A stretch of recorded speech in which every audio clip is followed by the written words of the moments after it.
베레시트 토라 포션을 다시 들어갑니다.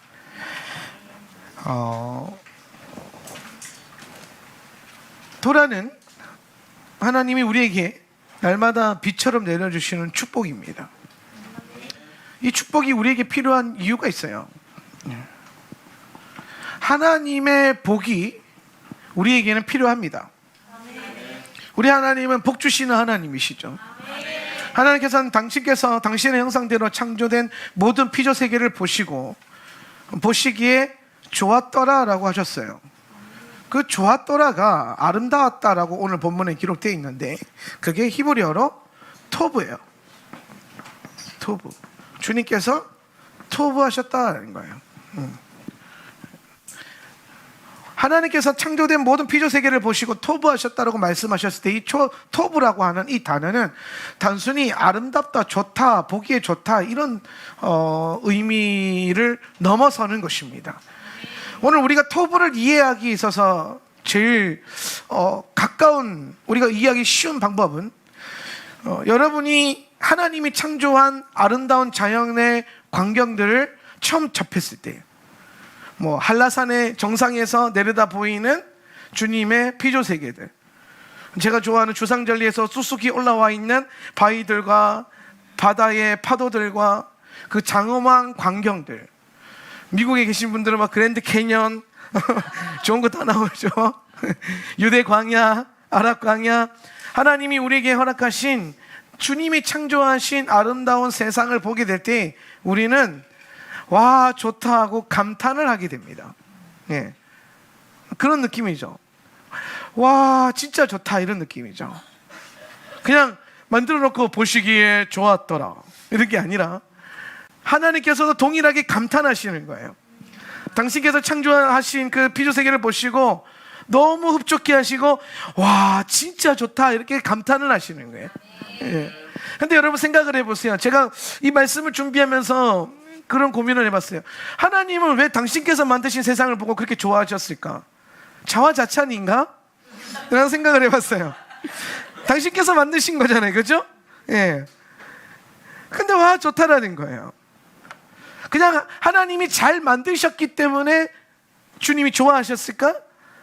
그것이 아니라 오늘 이 토브라고 하는 이 단어 안에 오늘 우리가 반드시 깨달아야 될 아주 중요한 의미는 바로 하나님께서 창조하신 모든 토브한 세상 안에는 하나님의 형상이 담겨져 있기 때문이에요. 그래서 기쁜 거예요. 그래서 주님께서 아름답다고 표현하신 거예요. 우리가 자녀를 낳으면, 아기를 낳으면 자녀들을 예뻐합니다. 네. 아기를 예뻐하지 않는 사람은 없을 거예요. 만약 아기를 예뻐하지 않는다면은 기도 많이 하셔야 됩니다. 근데 여러분, 우리가 내 자녀를 낳았을 때 내 자녀가 예쁘잖아요? 저는 항상 생각했어요. 사실 갓난아기들을 여러분 보시면 막 예쁘지 않거든요. 갓난아기를 보면 무슨 느낌인지 아세요? 갓난아기 보면 그냥 확인만 하게 되잖아요. 눈 2개 있고 코 하나 있고 입 있고 귀 2개 있고 확인을 하게 돼요. 근데 이상하게 사랑하는 사람 눈에 보이는 한 가지가 있어요. 그게 뭐냐면 엄마가 갓난아기를 봤을 때, 내가 갓난아기를 보고 아빠가 봤을 때 눈에 딱 들어오는 게 있어요. 그것 때문에 예쁜 거예요. 뭐가 눈에 딱 들어올까요? 나를 닮은 코, 나를 닮은 눈, 나를 닮은 입. 닮았대요. 내가 봤을 때 그냥 안 닮았거든요. 근데 어머 세상에 그 얘기를 두고 눈이 꼭 아빠를 닮았네, 이 눈은 꼭 나를 닮았네 라는 거예요. 그러면서 너무 좋아하세요. 하나님께서 이 땅에 있는 모든 피조세계를 창조하시고 동일하게 보시는 거예요. 그냥 예뻐서 좋아하셨고 키토브 하신 게 아니라 주님의 키토브는 그 창조된 세상 안에서 하나님의 형상이 발견되니까 너무 만족이 되시는 거예요. 흡족한 거죠. 네. 산을 봐도 거기에 하나님의 형상이 담겨 있고 바다를 봐도 거기에 하나님의 형상이 담겨져 있어요. 네. 하나님께서 가장 기뻐하신 날은 사람을 만드셨을 때예요. 오늘 그 어떤 피조세계보다 하나님의 형상을 그대로 담아낸 유일한 존재, 유일한 피조물, 하나님이 만드신 것 중에 하나님이 만드신 피조물 중에서 가장 하나님의 형상을 많이 닮았고, 눈도 주님을 닮았고 코도 주님을 닮았고, 할렐루야. 그런 완벽한 아름다운 존재가 사람이에요. 오늘 여러분 교회 공동체는 서로가 서로를 바라보고 신앙생활하고 교제함에 있어서 그런 감격이 있어야 돼요. 예. 오늘 여러분 우리는 야외 예배를 가거나 바다나 산이나 이런 데 아름다운 데를 가면 너무 좋아해요. 너무 아름답다고 감탄을 합니다. 그런데 그 어떤 피조물들보다 하나님의 형상을 가장 많이 담고 있는 내 옆에 있는 형제 자매를 보면서 그렇게까지 감탄하지는 않아요. 이게 우리의 죄성이에요. 오늘 그리스도의 눈으로 보십시오. 우리 옆에 있는 형제 자매들 얼굴 한번 바라보세요. 예, 쑥스럽지만 바라보세요. 그리고 여러분 이렇게 하세요. 와, 토브. 여러분 오늘 여러분 옆에 있는 형제 자매들은 하나님이 만드신 것 중에 가장 토부한 존재들이에요. 가장 큰 감탄이 나온 존재들이죠. 기뻐하십시오. 오늘 우리는 우리의 생각과 우리의 눈과 우리의 잣대로 오늘 그들을 바라보는 것이 아니라 주님의 눈으로, 키토부한 영의 눈으로 우리가 서로를 바라볼 수 있어야 됩니다. 네. 그래서 오늘 우리가 이 토부라고 하는 것의 핵심은 하나님의 형상을 경험하는 것이 토부예요. 네. 오늘 주님께서 모든 것을 만드시고 난 다음에 토부하다고 선포하셨어요. 그 안에 하나님의 형상이 있다는 거죠. 그럼 여기에서 우리가 발견할 수 있는 아주 중요한 것은 뭐냐면, 오늘 구속사라고 하는, 오늘 이 땅에 주님께서 행하고 계신 구원의 역사의 시작, 베레시트, 그리고 끝, 요한계시록? 계시록? 네. 창세기에서 계시록으로 가는 이 구속사적인 여정의 핵심은 오늘 주님의 토부한 형상을 이 계시록에서 다시 회복하는 거예요. 그래서 우리가 헬라적 구조와 히브리적 구조의 가장 큰 차이는, 헬라적 구조는 이런 직선적인 구조로 이해를 해요. 창세기에서 계시록으로 가는 거죠. 그러면 다 끝나는 거예요. 그러나 히브리적 구조로 보면 창세기에서 다시 계시록으로 가는 거예요. 그런데 이 계시록에 가면 창세기를 다시 만나게 되는 거예요. 네. 결국 오늘 예수님께서 행하시고 계신 구속사의 목적은 요한계시록을 완성하는 것이 아니라 창세기 1장 1절 베레시트 바라 엘로힘, 오늘 이 구절의 말씀으로 다시 돌아가는 거예요. 하나님께서 천지를 창조하셨어요. 가장 완벽한 토부한 세상으로 창조하셨어요. 오늘 그것으로 다시 돌아가는 거죠. 오늘 우리는 지난 1년 동안 토라 포션을 공부했어요. 오경의 말씀을 1년 동안 다 읽었습니다. 완독을 했죠. 토라도 마찬가지예요. 구속사도 마찬가지고 토라 포션도 마찬가지예요. 오늘 우리가 1년 동안 토라를 배웠다고 해서 토라가 완성되는 게 아니에요. 토라가 끝이 나는 게 아니에요. 오늘 토라 공부의 본질은 다시 베레시트로 들어가는 거예요. 다시 베레시트를 누리는 거예요. 다시 창세기 1장 1절의 그 문으로 들어가서 계속해서 반복적인 누림을 누리는 것이죠. 마치 주님께서 이 땅에 오셔서 창세기 1장 1절을 회복하시는 것처럼 우리는 매년 1년 동안 토라를 공부하고 다시 창세기 1장 1절로 똑같이 돌아가는 구속사적인 영성의 삶을 살아가는 거예요. 네. 우리는 새로운 것을 너무 좋아해요. 이거는 헬라적인 구조예요. 우리는 신선한 메시지, 어디서 들어본 적이 없는 설교, 어디서 내가 경험해보지 못했던, 깨닫지 못했던 말씀을 깨달으려고 애를 많이 써요. 오늘날 많은 설교자들이 하는 고민이, 본문은 변함이 없는데 설교는 계속 새롭게 해야 된다는 겁니다. 성경은 업그레이드가 전혀 안 되고 있어요. 성경은 그냥 동일해요. 새로운 것을 주님이 더해 주시지도 않았어요. 심지어 빼지도 않으셨어요. 그냥 동일한 거예요. 근데 설교자들은 늘 새롭게 들리듯이, 신선하게 들리듯이 설교를 해야 돼요. 이게 헬라적인 요소예요. 그럴 필요가 없어요. 오늘 우리는 들었던 말씀 또 들어도 돼요. 예. 오늘 우리는 창세기부터 신명기까지 1년 동안 공부했지만 다시 그것을 공부해도 돼요. 영원히 그것을 반복해도 돼요. 예. 여러분이 노트에다가 동그라미를 그리고 새로운 동그라미를 그리지 않아도 된다는 거예요. 그 위에 다시 동그라미를 그리는 거예요. 그 위에 다시 동그라미를 그리는 거예요. 종이에다 대놓고 동그라미를 계속 그리잖아요. 어떤 역사가 일어나는지 아십니까? 예, 종이가 파여요. 이게 무슨 말이에요? 종이가 파인다는 건 깊이가 생긴다는 거예요. 처음 그렸을 때의 동그라미와 두 번째 그리는 동그라미는 깊이가 달라요. 같아 보이는 것 같지만 깊이가 다르다는 거예요. 나는 이 교회에서 토라 번째 1년 공부했는데 또 공부해야 되나? 우리 목사님은 뭐 오경만 가르치나 구약만 가르치나? 예, 오경만 가르쳐요. 예. 그러나 여러분 기억하십시오. 8년 전에 우리가 공부했던 토라와 작년에 공부했던 토라는 달라요. 같은 본문인데 같은 설교인 것 같은데 분명히 제가 놀라운 걸 경험해요. 분명히 8년 전에도 가르쳤고 7년 전, 6년 전, 5년 전, 작년에도 가르쳤거든요. 근데 올해 가르치면 우와라고 해요. 마치 처음 들은 것처럼. 분명히 작년에 가르쳤는데 마치 우리 안에 새로운 깊이가 새겨지는 거죠. 예. 특히나 여러분 올해는 쉐미타의 해예요. 안식년의 해입니다. 올해가 지나고 나면 이제 안식년의 블레싱이 끝나고 이제 새로운 또 7년의 사이클로 들어가요. 저는 요 새로운 7년의 사이클이 아주 중요한 사이클이라고 봐요.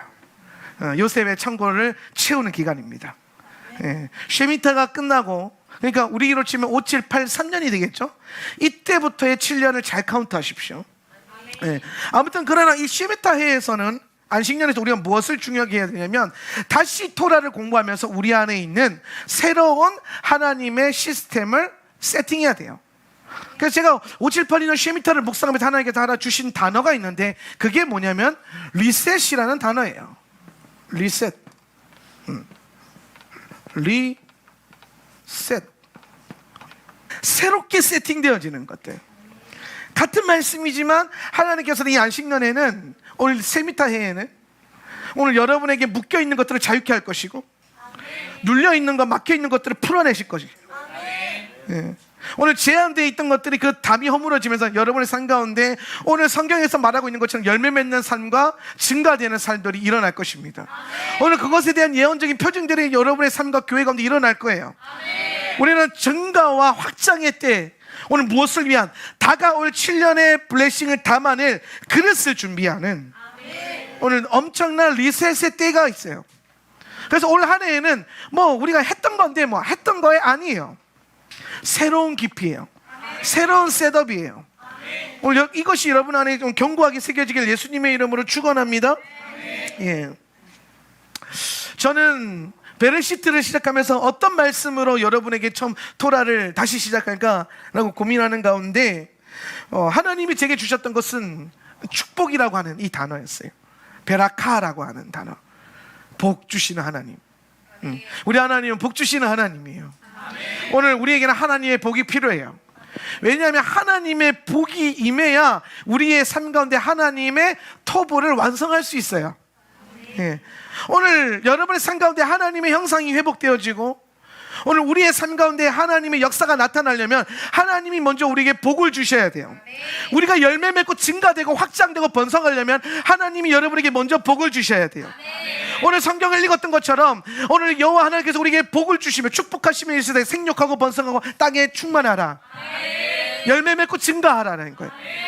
열매 맺고 증거하라는 명령을 주시기 전에 주님은 먼저 복을 주셨어요. 그것을 가능하도록 하셨다는 거죠. 오늘 쉐미타의 한 해가 끝나고 난 다음에 주님은 7년 동안 우리에게 축복에 대한 그 증가와 확장에 대한 명령을 주실 거예요.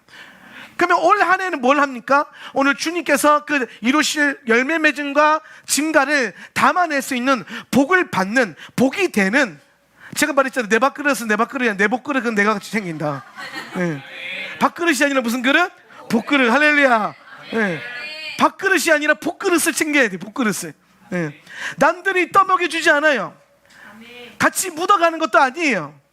오늘 주님께서 여러분에게 오늘 이 토라의 말씀을 다시 시작하게 하실 때에 이 토라로 말미암아 날마다 내려오는 비를 담아낼 수 있는 복그릇을 준비하셔야 돼요. 오늘 우리는 매일마다 토라를 읽으면서 하나님께서 날마다 주시는 만나의 축복을 생각하고 상상하면서 오늘 우리는 하나님께서 부어주시는 그 축복을 담아내는 믿음이 필요한 거예요. 하나님이 복을 주세요. 하나님이 왜 복을 주시냐면 여러분이 증가되고 확장되길 원하시기 때문이에요. 여러분이 번성하길 원하시기 때문이에요. 이런 설교 되게 내가 오랜만에 하지 않습니까? 네? 올 한 해 단디 붙으세요. 네. 오늘 제가 영적으로 이 많은 계시의 타이밍을 읽는데 같은 말씀을 가르쳐도 하나님이 허락하신 계시적인 요소들이 있는데 올 한 해 하나님이 주시는 것은 우리 하나님께서 복을 주시는 하나님이시라는 거예요. 그게 왜 복 주시라는 거예요? 왜 우리에게 복을 주실까? 왜 나를 복된 존재로 만드시고 왜 내게 밥그릇이 아니라 복그릇을 준비하라고 하셨을까? 네. 오늘 여러분의 삶에 복그릇이 있습니까? 없어도 아멘 하면 떨어질지도 모르는데 있어서 아멘 하는 게 아니라 믿음으로 아멘 하는 거예요. 오늘 여러분의 아멘이 바뀌고 생각이 바뀌고 오늘 여러분의 믿음이 바뀌고 눈의 시야가 바뀌어야 돼요. 없다고 없는 게 아니죠. 없지만 믿음으로 우리가 취할 수 있어요. 네. 오늘 주님이 말씀하시면 내 눈앞에 나타나지 않더라도 이미 내 믿음 안에서는 존재하는 거예요. 하나님이 만드신 세상도 마찬가지입니다. 주님이 세상의 모든 걸 창조하셨어요. 그런데 여러분, 창조하신 주님의 세계는 주님께서 없던 걸 만드신 게 아니에요. 오늘 창조된 모든 세계는 주님의 믿음 안에서 이미 존재하던 것들이에요. 주님 안에는 이미 이것이 있었어요. 그리고 이것을 주님께서는 말씀하셨고 오늘 주님이 말씀하시니까 어떻게 됐어요? 나타난 거예요. 이 땅의 모든 것은 하나님의 믿음으로 말미암아 창조된 거예요. 하나님이 믿으신 거예요. 이 땅이 뭐하도록? 터부해지도록. 오늘 창세기 1장 2절을 보십시오. 창세기 1장 2절에 뭐라고 되어 있습니까? 그리고 시작. 그리고 그 땅에 관해서 말하자면 그것은 형체가 없었다. 그리고 그곳은 텅 비어 있었다. 그리고 어두움이 깊은 바다의 표면 위에 있었다. 그리고 하나님의 영이 물들의 표면 위에서 감돌고 있었다. 오늘 직업 본문으로 보면 좀 아리송한 부분이 있지만 세 번역으로 한번 볼까요? 땅이 혼돈하고 시작. 땅이 혼돈하고 공허하며 어둠이 깊은 위에 있고 하나님의 영은 물 위에 움직이고 계셨다. 아멘.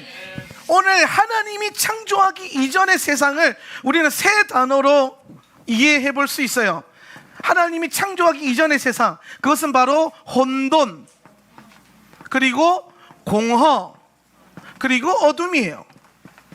이게 하나님께서 보시기에 악했고 보시기에 토부하지 않았던 거예요. 그래서 주님께서 오늘 이 혼돈하고 공허하고 어두운 이 세상 가운데 주님의 토부를 선포하신 거예요. 오늘 주님의 마음속에 있었던 주님께서 믿음으로 가지고 계셨던 그 토부한 피조 세계를 오늘 이 땅을 향해 7일 동안 선포하시는 거죠. 오늘 여러분, 하나님께서 여러분의 삶 가운데 오늘 올해 1년 동안 주님의 마음속에 담고 있었던 여러분을 향한 목적과 계획과 그 형상들을 주님께서 날마다 토라로 선포하실 거예요. 오늘 54개의 토라 포션을 여러분이 묵상하고 공부할 때마다 우리는 매주 날마다 주님이 나를 향해 당신께서 갖고 계셨던 그 믿음을 우리는 믿음으로 취하고 선포하고 주님의 토부한 형상을 나타내고 주님의 아름다움을 우리는 나타낼 거예요. 그것이 오늘 이번 한 해 5, 7, 8, 2년 1년 동안 우리에게 주어져 있는 비전입니다. 무엇이 비전입니까? 오늘 우리 안에 하나님의 형상을 회복하고 하나님의 아름다움을 나타내는 거죠. 그것이 오늘 우리의 부르심이에요. 오늘 주님은 날마다 토라 가운데 그것을 선포하실 거예요. 오늘 우리 안에 주님께서 우리 안에 있는 모든 혼돈과 공허 어둠을 주님께서 제거하시고 오늘 이 모든 반대되는 요소들로 우리를 재창조하실 거예요. 새로운 창조의 영이 여러분 가운데 부어질 겁니다. 그리고 우리는 새로운 축복의 언약, 이것은 new라는 개념이 아니라 complete, 오늘 주님께서 우리에게 주시는 온전하고 완전한 언약과 축복. 이전 것이 지나가는 것이 아니라 이전 것 또한 다시 함께 회복되어지는, 예, 새로운 기류가 열릴 것이고 새로운 파도를 우리는 타게 될 거예요. 그러기 위해서 하나님께서 이 땅을 창조하실 때에 이 세 가지의 요소를 어떻게 주님께서 토부하게 세우시는가.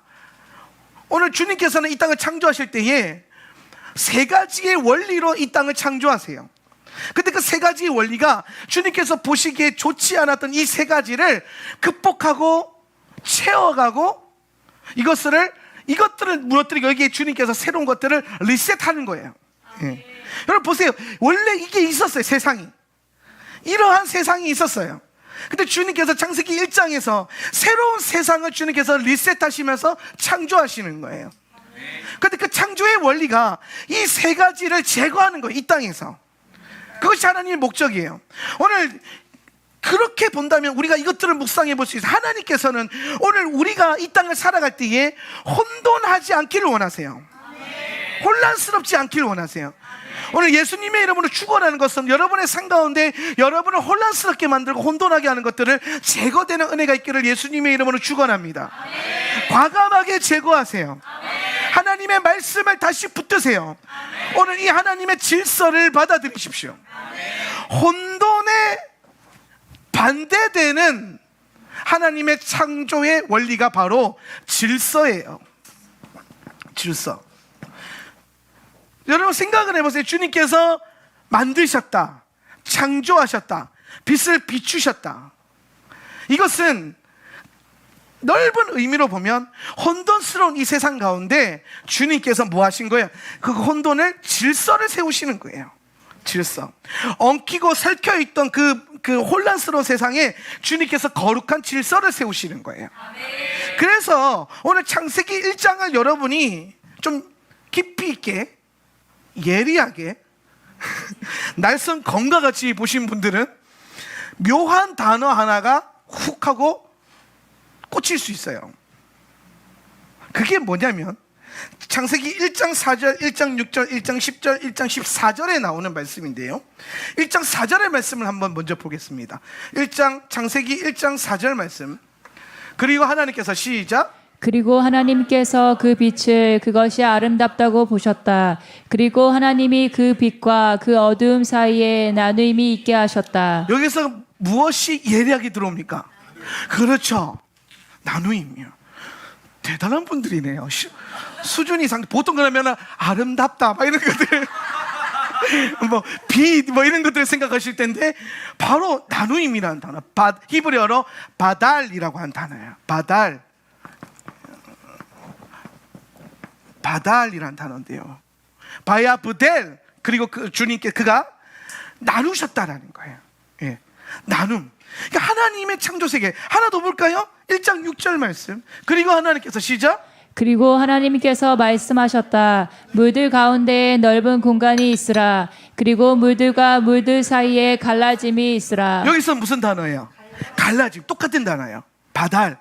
나누다, 갈라지다. 가르셨다라는 거예요, 주님께서. 하나 더 볼까요? 1장 10절. 1장 10절은 아주 의미 있는 장절이에요. 왜냐하면 제 생일이 1월 10일인데 창세기 1장 10절이 딱 나오잖아요. 이제 잊어버릴 수가 없어. 자, 읽어봅시다. 그리고 하나님께서 시작. 그리고 하나님께서 마른 땅을 땅이라고 부르셨다. 그리고 그는 모여진 물들을 바다라고 부르셨다. 그리고 하나님께서는 그것을 아름답다고 보셨다. 자, 땅과 바다를 뭐요? 구별하셨어요. 나누셨어요. 그리고 1장 14절. 그리고 시작. 그리고 하나님께서 말씀하셨다. 그 하늘들의 넓은 공간에 그 낮과 그 밤 사이를 가르기 위한 발광체들이 있어라. 그리고 그것들은 징조와 계절과 날들과 해들을 위한 것들이 되게 하라. 아멘. 오늘 해와 달을 창조하셔서 낮과 밤을 뭐 하신 거예요? 가르셨어요. 나누셨어요. 예. 오늘 이 바달이라고 하는 히브리어 나누다. 근데 이 바달이라고 하는 단어는 구별하기 위해서 하나님께서 선택하셔서 나누시는 의미를 갖고 있는 거예요. 그냥 막 나누는 게 아니라 하나님께서 목적이 있어요. 무슨 목적? 하나님께서 구별하시고자 하는 목적이 있는 거예요. 네. 그래서 나누셨어요. 네. 빛과 어둠을 나누셨어요. 낮과 밤을 나누셨어요. 여러분 이런 거예요. 원래는요, 창조되기 이전에 빛과 어둠이 같이 있었고 빛이 없었던 거죠. 네. 낮과 밤도 없었고, 뭐가 구분이 없는 거예요. 여러분 어둠에 들어가 보면, 여러분이 불을 끄고 어둠 가운데 막 뭔가 질서 있게 했다고 하지 뭐가 질서가 생기겠습니까? 어두운데 빛이 임하지 않는데, 그렇죠? 마치 그런 것처럼 이 세상이 혼돈한 세상 가운데 있을 때 주님께서는 그 혼돈스러운 그 세상에 질서를 세우셔서 나누신 거예요. 이거는 이렇게, 저거는 저렇게. 우리가 옷을 입기 위해서 옷장을 열면 구별됨이 있죠. 양말이 있는 칸, 속옷이 있는 칸, 윗옷이 있는 칸, 바지가 있는 칸, 나누어짐이 있잖아요. 그래서 우리는 질서가 생기잖아요, 내 삶에. 그런데 여러분 생각해 보세요. 옷장마다 막 뒤죽박죽으로 들어가 있어요. 그러면 이제 그때부터 뭐예요? 던전 탐사를 해야 되잖아요. 양말을 찾아서 이러면서. 그렇죠? 예. 양말은 양말통에 있어야 돼요. 거룩한 나눠짐이 있어야 돼요. 오늘 주님께서는 이 땅 가운데 그 혼돈스러운 세상 가운데 모든 나누어짐, 주님의 뜻 안에서, 주님의 기준 안에서 이것을 나누시고 이걸 가운데 뭐라고 하셨냐면 질서를 세우시는 거예요. 나누어짐은 질서를 말하는 거예요. 혼돈은요, 질서가 없는 상태예요. 여러분, 교회는 주님의 창조적인 성품과 분위기를 회복해야 돼요. 그렇기 위해서 교회가 가장 먼저 훈련해야 될 것은 바로 거룩한 하나님의 기준의 질서를 세우는 거예요. 하나님께서 가장 싫어하시는 것은 질서가 깨지는 거예요. 질서를 역행하는 거죠. 오늘 그것은 우리의 생각으로는 안 받아들여질 수도 있어요. 인본주의로는. 그러나 하나님의 질서는 우리의 이해됨과 납득함이 아니라 하나님의 목적과 계획 안에서 질서를 세워가는 거예요. 그러면 무엇이 토부해지겠습니까? 오늘 주님의 질서 안에서 순종하는 자들이 토부한 형상을 회복하게 되는 거예요. 할렐루야. 오늘 여러분의 삶 가운데, 교회 안에, 삶 안에, 가정 안에 거룩한 질서가 필요해요. 오늘 하울란 센터 처치에 오면 제가 가장 먼저 가정들에게 선포하는 것이 아버지들의 제사장적인 역할과 권위와 영성을 많이 강조합니다. 물론 편부 품모 가정들은 어쩔 수 없지만, 오늘 그러면 이제 이 의미를 다시 이제 어머니나 아버지에게를 세워야겠죠. 그러나 일반적인 가정 안에서 엄마와 아빠와 자녀가 동일하게 존재하고 있다면 그 안에는 하나님이 성경 안에서 세우신 거룩하고 복된 질서가 반드시 세워져야 돼요. 오늘 이 단순한 원리, 단순하지만 쉽지 않은 거죠. 특히나 우리 여자 집사님들에게는 너무 쉽지 않은 씨름일 수 있어요. 내 남편이 내가 보기에 기도도 많이 안 한 것 같아 보이고, 예배도 제대로 안 드리는 것 같아 보이고, 성경도 제대로 안 읽는 것 같고, 영적으로 흠모할 만한 자격과 가치가 하나도 없어 보일 수 있어요. 근데 그 여러분, 우리 생각이에요. 여러분, 그리스도께서도 이 땅에 오셨을 때에 주님께서 말씀하셨죠. 흠모할 만한 아름다움이 전혀 없었어요. 오늘 우리는 내가 흠모할 만하고 존중되어질 만하고 권위를 위임할 만해서 하는 게 아니라 하나님의 질서와 말씀과 명령이 있기 때문에 순종하는 거예요.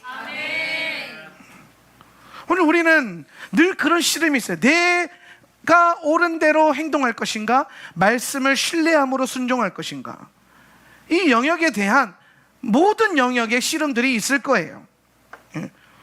가정 안에서 뿐만 아니라 교회 안에서, 세상에서, 사업장 안에서, 모든 영역 안에서 우리는 이러한 씨름들이 있지만, 오늘 토라 안에서 말씀을 10년 가운데 새긴 여러분들은 하나님의 질서와 말씀을 보다 순종함으로, 신뢰함으로 들어갈 수 있기를 축복합니다. 그 질서가 아주 중요해요. 그 질서가 세워지면 우리는 하나님의 역사를 보게 됩니다. 근데 여러분, 요즘 세상은요, 질서가 없어요. 질서라고 하는 것은 뭐냐면 거룩한 나누어짐이 있거든요. 나누어짐. 예. 남자와 여자는 달라요. 아멘입니까? 예. 그러나 아빠와 엄마의 역할도 달라요. 예. 하나님께서 우리에게 주신 부르심 영역이 다르기 때문이에요. 예. 하나님이 남자를 창조하실 때는 육체적으로 강하게 창조하셨고, 하나님께서 여성을 창조하실 때는 감성적으로 강하게 창조하셨죠. 영적인 것을 훈련하기 나름이지만 이 영은 누가 더 많이 훈련하나에 따라서 높낮이가 달라질 수 있어요. 그러나 아무튼 이러한 거룩한 나누어짐이 있는데, 세상은 점점점 갈수록 이것들이 섞여요. 예. 남자가 입어야 될 옷이 있고 여자가 입어야 될 옷이 있거든요. 섞이기 시작해요. 남자가 해야 될 역할이 있고요, 여자가 해야 될 역할이 있어요. 섞이기 시작해요. 근데 우리는 그것을 그냥 단순히 시대의 변화라고 생각하지만, 그것은 시대적 영적인 혼탁함과 혼합과 악함일 수도 있습니다. 동성애 문제, 그 다음에 혼인 언약에 대한 여러 가지 문제들, 또 청년들의 성적인 순결에 대한 문제들, 이런 모든 것들은 그냥 문화와 가치관의 변화가 아니에요. 오늘 하나님의 질서와 거룩한 나누어짐에 대한, 하나님의 법에 대한 세상의 도전과 미혹이죠. 그것은 미혹이에요. 아버지가 아버지로 역할을 하지 못하고 남편이 남편으로 역할을 하지 못하는 것은 미혹이에요. 예. 오늘 성별의 나누어짐 안에서 남과 여의 아름다운 혼인 언약이 맺어지지 않고, 동성애를 통해서 남자와 남자, 여자와 여자, 말도 안 되는 이러한 혼인적인 언약을 맺어가는 이것은 미혹이죠. 극단적으로 꼭 그런 문제뿐만 아니라 우리 삶에는 이렇게 크고 작은 하나님의 말씀과 상관없는 수많은 혼합과 혼돈됨이 다시 들어오고 있어요. 오늘 그 안에 가장 큰 작용을 하는 게 자아죠. 자기 만족, 자아 욕구를 실현하고 실행하는 것. 오늘 하나님의 말씀은 우리의 자아와 욕구에 대한 목적이 아니라 영적인 목적과 영적인 갈망을 포커스하기 위해서 우리가 육체적인 존재가 아니라 영적인 존재가 되라고 말씀하시는 거예요. 토라는 겉으로 우리가 육신으로 행하는 것 같아 보이지만, 사실은 이 모든 행위를 통해서 우리의 영이 살아나고 영이 활성화되는 걸 느끼는 거죠. 오늘 여러분 안에 거룩한 나눔이 있기를 원합니다. 거룩한 질서가 있어야 돼요. 원죄를 보십시오. 아담과 하와가 선악과를 따먹을 때에 오늘 그들 안에서는 선악과를 향한 어떤 탐욕이 있었던 게 아니에요. 성경은 뭐라고 말합니까? 그들이 하나님처럼 되겠다고 하는 거죠. 근데 여러분 잘 생각해 보세요. 아담과 하와는 그 어떤 피조물들보다 가장 하나님스러운 존재들이에요. 그리고 주님은 그들에게 하나님의 형상을 허락하시면서 하나님처럼 되라고 말씀하셨어요. 근데 오늘 선악과를 따먹으면서 하나님처럼 되는 것과 하나님께서 그들에게 하나님처럼 되라고 명령하신 게 질서가 다른 거예요. 오늘 마귀와 아담은 하나님의 자리를 탐하려고 한 거예요. 하나님처럼 된 게 아니라 하나님의 자리, 하나님의 그 포지션, 주님의 주 되시고 왕 되시는 그 포지션, 그 자리에 앉기로 자기들이 원하는 거예요. 내 삶의 주인이 내가 되길 원하고 내 삶의 왕이 내가 되길 원하는 거죠. 그래서 선악과를 따먹은 거예요. 근데 하나님께서 우리에게 허락하신 하나님처럼 되는 삶의 방법은 사랑하고 섬기는 거예요. 여러분 그거 아십니까? 그 어떤 분들보다 하나님께서 여러분을 섬겨주고 계시다는 거 믿으세요? 하나님의 섬김을 한번 보세요. 하나님의 섬김이 여러분 안에 묵상이 돼야 돼요. 주님이 왜 우리를 섬겨주시죠? 마치 이 섬김이라고 하는 건 경배라는 차원이 아니에요. 우리가 누군가를 돕고 헌신하고 베푸는 이것들이 섬김이잖아요. 그러한 섬김들이 하나님께서 우리에게 계속 부어지고 있잖아요.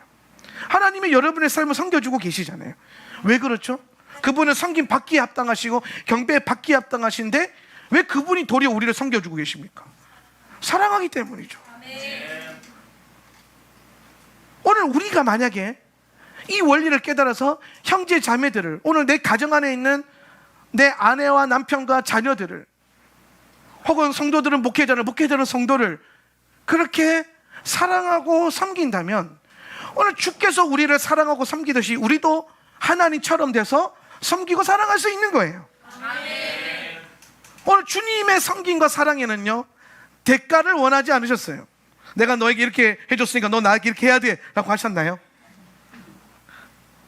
외사랑, 짝사랑, 바보 같은 사랑, 알아주지도 못하고 인정도 못 받는데 끊임없이 부어지는 그 사랑. 근데 그 자체만으로 그분이 사랑하시기 때문에 기뻐하시고 만족하시는 것처럼, 오늘 교회 안에 성도들 안에 관계도 마찬가지예요. 우리는 뭔가를 받기 위해서, 뭔가를 누리기 위해서 사랑하고 섬기는 게 아니에요.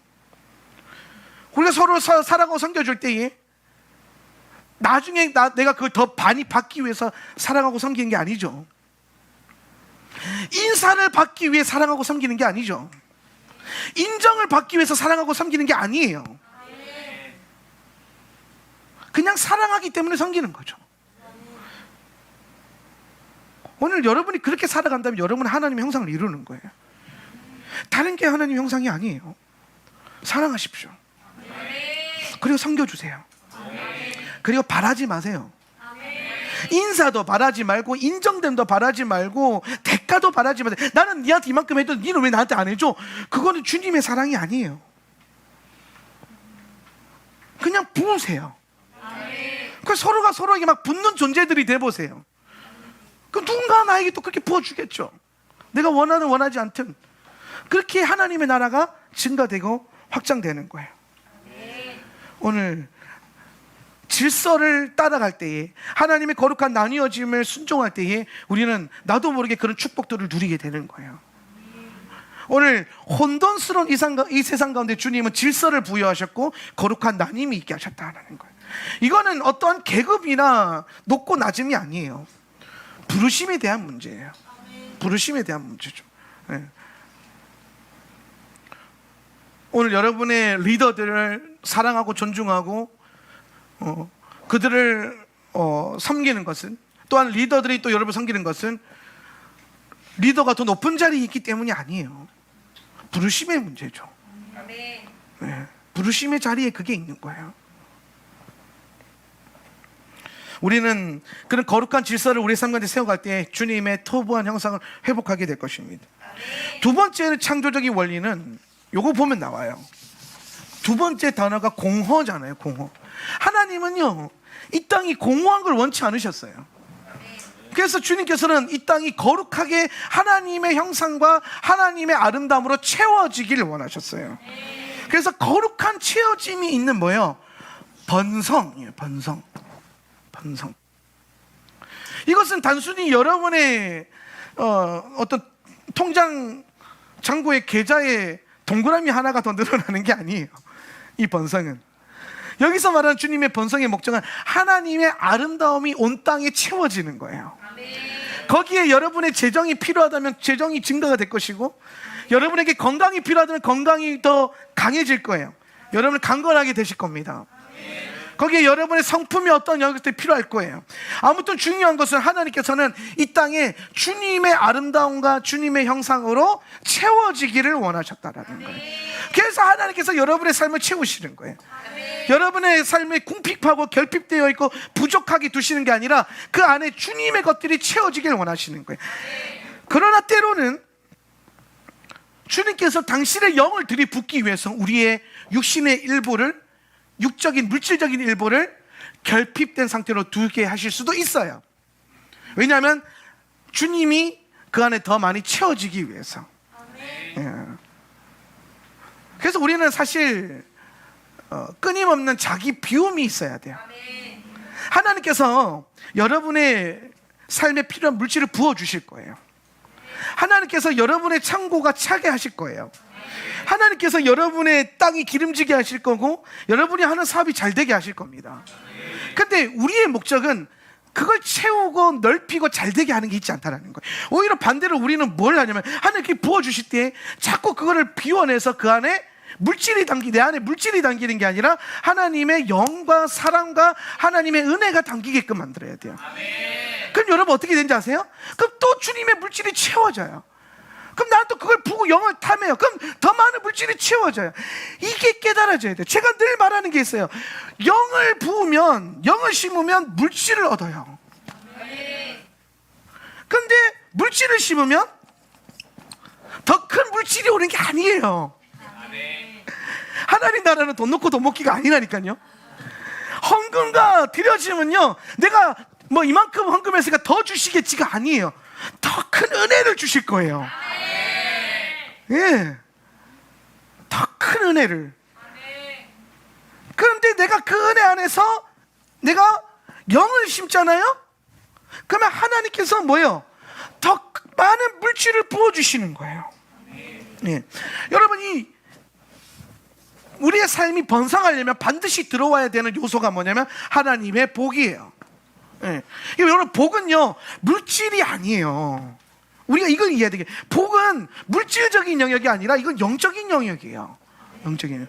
오늘 주님께서 창세기 1장 22절에서 창세기 1장 22절 한번 읽어볼까요? 그리고 하나님께서는 시작. 그리고 하나님께서는 그들을 축복하셨다. 말씀하시기를 너희들은 생산하라, 열매를 맺어라, 그리고 크게 증가하라. 그리고 너희들은 바다에서 그 물들을 채워라. 그리고 새들은 그 땅에서 크게 증가하라. 자, 여기서 보면요 1장 22절에서 제일 처음으로 축복이란, 복이라는 단어가 등장을 해요.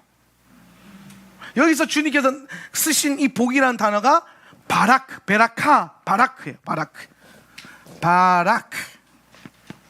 바라크인데 이 바라크라고 하는 이 하나님께서 복을 주셔서, 이 복을 주셨다 할 때 이 복이 단어가 가지고 있는 의미가 무릎을 꿇다, 무릎을 꿇고 하나님을 경외하고 경배하는 걸 말하는 거예요. 하나님을 송축하는 거예요. 예. 이게 복이에요. 하나님이 우리에게 주신 복이 이거라고요. 오늘 여러분 하나님의 복을 여러분 받기를 원하십니까? 그럼 여러분이 하나님의 복을 받았는지 안 받았는지 무엇을 통해서 알 수 있냐면 여러분이 삶 가운데 하나님을 얼마나 경외하고 경배하고 높이고 있는가를 점검해 봐야 돼요. 예. 만약 여러분이 하나님 앞에 무릎 꿇고 주님을 경배하고 있다면 그는 하나님의 복을 받은 자예요. 근데 그거 아십니까? 그렇게 하나님의 복을 받아서 하나님을 경배하고 영어로 주님을 섬기잖아요. 그랬더니 주님께서 뭐라고 하셨어요? 너희들은 열매 맺게 될 것이다. 너희들은 증가하게 될 것이다. 번성하게 될 것이라는 거예요. 예. 그러니까 여러분, 하나님께서 우리가 열매 맺고 우리의 삶이 증가가 되고 번성하기 위해서 나가서 열심히 일해라, 창조적으로 사업을 해라, 하나님의 영적인 어떤 거 뭐 해가지고 투자를 해라라고 하지 않으셨어요. 여러분이 투자한 것이 증가가 되고 여러분이 하는 사업장이 증가가 되고 번성하려면 여러분이 해야 될 거는 날마다 주님 앞에 무릎 꿇는 거예요. 예, 날마다 여러분이 무릎 꿇고 기도하고 중보하고 하나님을 경외하면 주님은 오늘 내 삶에 있는 모든 내가 투자한 것들, 내가 하고 있는 사업들, 내 직장, 내 통장 잔고들을 채우시는 역사를 주세요. 그럼 나는 또 여기에 포커스하지 않고 열심히 주를 섬기고 무릎 꿇고 경배하고 찬양하면 또 주님은 나를 계속해서 물질을 부어주시고 땅을 넓혀주시고 땅을 기름지게 하시고, 나 다치도 말씀을 보고 기도하고 경배하면 주님은 또 내게 물질을 주시고 냉장고에 소고기를 넣어주시고, 이 엄청난 뭔가가 주고받음이 있는데 전혀 상관없는 것들이 왔다 갔다 한단 말이야. 나는 기도했을 뿐이고 나는 무릎 꿇어 예배했을 뿐인데 주님은 내게 복을, 물질적인 증가를 주시고, 또 나는 여전히 이걸 바라보지 않고 주님을 계속 섬겼더니 내 잔고가 계속 채워지고. 그랬잖아요. 영이 심어지면 물질이 부어져요. 여러분이 베라카, 바라크 하면 주님은 여러분에게 증가와 번성을 주세요. 이것에 대한 텐션과 줄다리기가 있어야 돼요. 더 예배하고 하나님은 더 복을 막 물질을 부어주시고 나는 더 그 신경 써서 예배하고 주님 더 물질을 부어주시고 그래서 오늘 여러분이 물질의 뭐 필요와 뭐 있고 없고에 따른 걱정과 생각을 하지 않고 그냥 늘 차 있는 거지. 물질 창고는 내 창고는 내가 고민하는 거 딱 하나예요. 어떻게 하면 오늘 주를 경배할까? 내가 어떻게 하면 오늘 주님을 잘 무릎 꿇어서 섬겨볼까? 내가 오늘 예배 때 어떻게 하면 주님 앞에 내 죄성과 내 육신을 각을 떠가지고 주님 앞에 갖다 바쳐볼까? 어떻게 하면 내가 형제 자매를 사랑하고 섬겨볼까? 내 통장에 잔고가 있고 뭐 필요하고 뭐 돈이 얼마가 필요하고 사업이 잘되면 뭐가 얼마 필요하고 그 고민을 하지 않아요. 우리가 하는 고민은 딱 하나예요. 어떻게 주를 섬길 수 있을까? 그럼 저절로 채워져 있는 거예요. 이것이. 오늘 제가 영적인 이 원리들로 여러분이 삶을 세팅하기 시작한다면 오늘 저 여러분의 삶은 영적 하늘의 신령한 복과 땅의 기름진 복 이 두 개의 모든의 복으로 충만해질 거예요. 둘 중에 하나가 아니에요. 둘 중에 하나가 취하게 되면 반드시 깨져요. 균형이고 순환의 원리예요. 주를 더 섬기세요. 하나님을 잘 섬기면 물질의 복이 옵니다. 하나님을 잘 섬기면 하나님이 여러분을 번성케 하십니다. 할렐루야. 저는 이 말씀이 옛날에는 너무나도 기복주의고 뭐 번영신학적이고 하나님 잘 섬기고 내가 물질 많아지는 거 무슨 상관이 있어? 이렇게 생각했어요. 이것도 인본주의예요. 왜냐하면 성경이 그렇게 말하고 있잖아요. 우리가 하나님을 잘 섬기면 하나님은 내 삶에 물질을 주세요.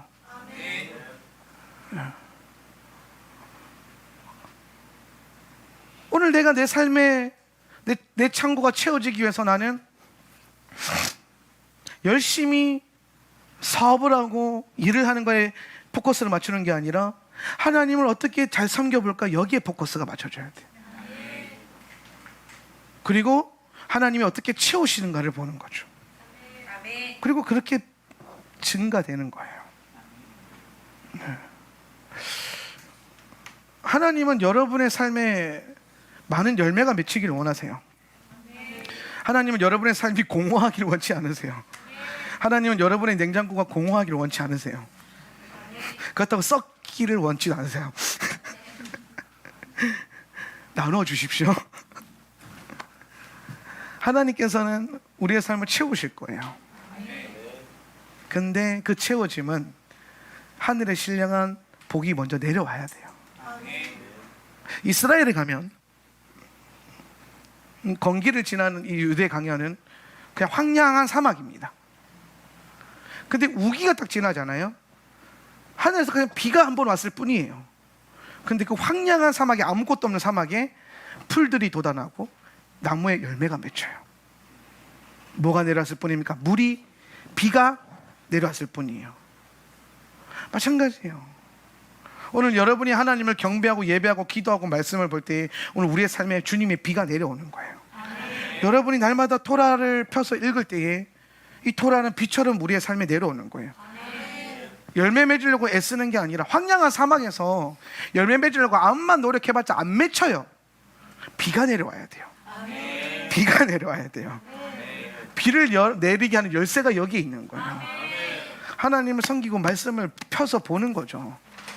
그럼 내 삶에 비가 내려와요. 그럼 저절로 열매는 맺어요. 비만 내려오면 저절로 싹은 돋아나요. 오늘 내 삶에 모든 비어있던 곳이 점점점 채워지는 거예요. 모든 공허를 주님이 채우십니다. 그게 번성의 원리예요. 마지막으로 주님의 창조적 세 번째 원리는요, 어둠 가운데 빛을 비추시는 거예요. 어둠 가운데 빛을 비추시는 거. 하나님께서 이 땅에서 가장 먼저 창조하신 게 빛입니다. 왜냐하면 주님의 빛이 임해야 질서를 세울 수 있고 번성을 누리게 할 수 있기 때문이에요. 빛이 가장 먼저 와야 돼요. 그래서 저는 왜 빛을 맨 마지막에 설명했을까요?